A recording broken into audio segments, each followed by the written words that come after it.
Greetings, everyone. My name is Charles Kovach, your Not Safe for Work presidential candidate, and I want to talk about something that affects us all, and that is our current divisive nature through one aspect or another. And what inspired me to talk about this was that yesterday something was trending on Twitter that I found very interesting, and that was the hashtag Trump 2020 landslide. No, you didn't hear me incorrectly. It said landslide, not landslide. Gotta love those typos, right? But these things are things of human nature. We all make mistakes, and it's okay to laugh at these things. It's okay to laugh at me when I make mistakes too, because I sure as shit make a lot of them. But as I was browsing through the tweets with the hashtag,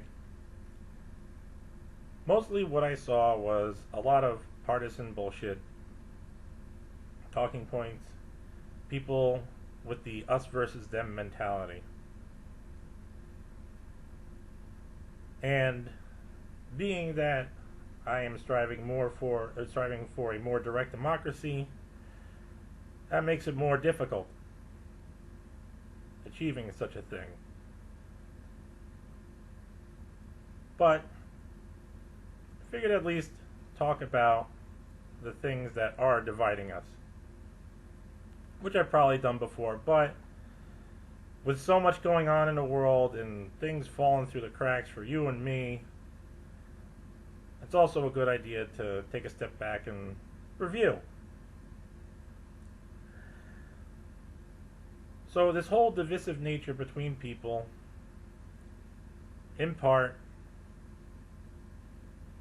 is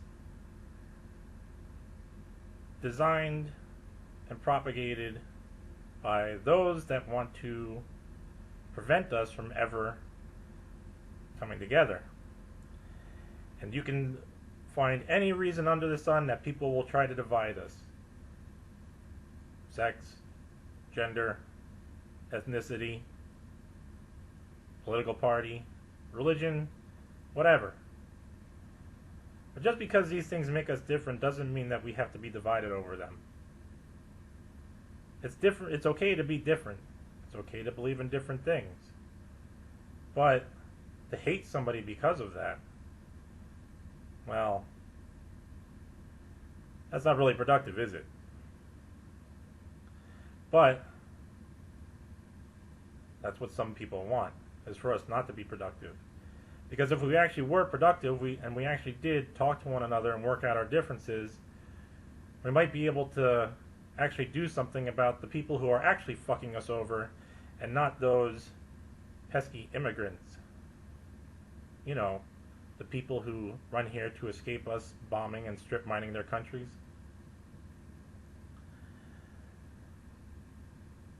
So the media always tries to push divisive nature. The politicians most certainly try to push divisive nature with this false left-right paradigm of what I like to call the donkey fint, that very non-majestic creature that somehow exists even though it has no head.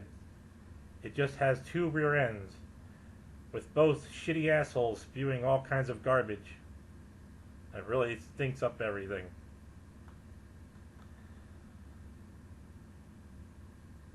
Let's talk about other things.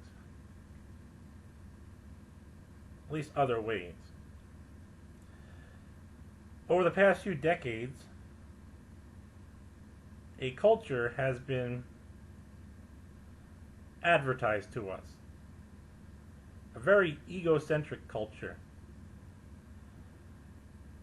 And I say advertised to us because that's the way you see a lot of the advertisements for various things.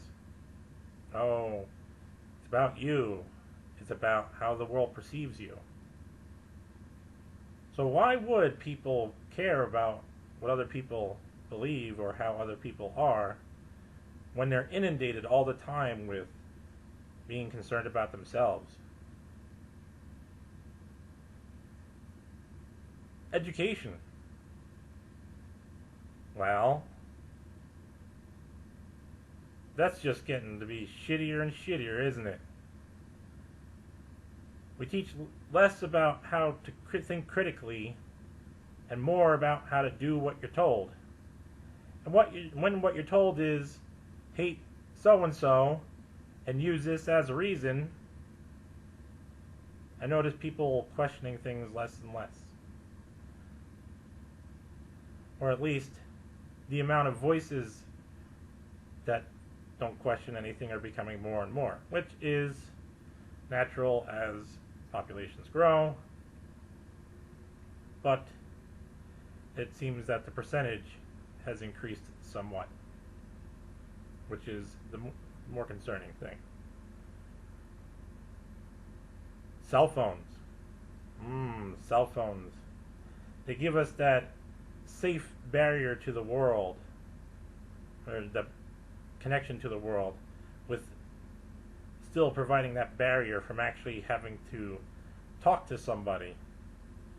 The internet, social media, all these things that we can interact with people at our leisure and just kind of ignore the people that are actually around us. Where, well, if you're not well liked, or if something you say isn't liked, nobody has to say something to you to point that out. They can just not click a button. Kind of like what happens in my videos.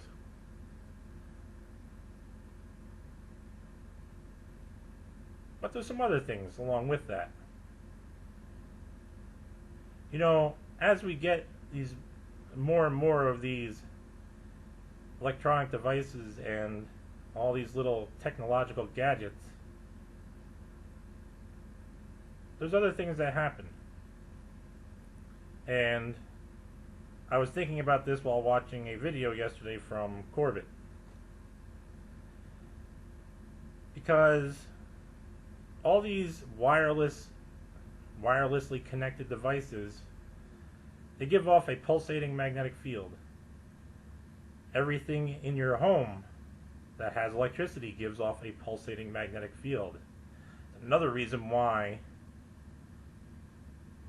well, I'll leave it off for something else. But the more things you have wirelessly connected, that's the more frequencies that are out and about in the air around you. And I have trouble, I'm one of those people that has trouble sleeping at night, like many people do. And part of the reason for some people, even they don't realize it, is because they decide to go to sleep with their cell phones on their nightstand right next to their bed, which is not fucking healthy at all. Pulsating electromagnetic fields, well, really pulsating magnetic fields in general, it's just typically when you say electromagnetic fields is implied because we use alternating current. But really, pulsating magnetic fields do affect you negatively in a physical sense. But they also affect you negatively in a psychological sense. If you stand for a while near a, say, a junction, not a junction box, but say like a power distribution panel, you may notice yourself getting a little agitated. You may notice yourself getting a little anxious, maybe even a little depressed. You might even notice yourself start to hallucinate a little bit, or think you see things that are not quite there.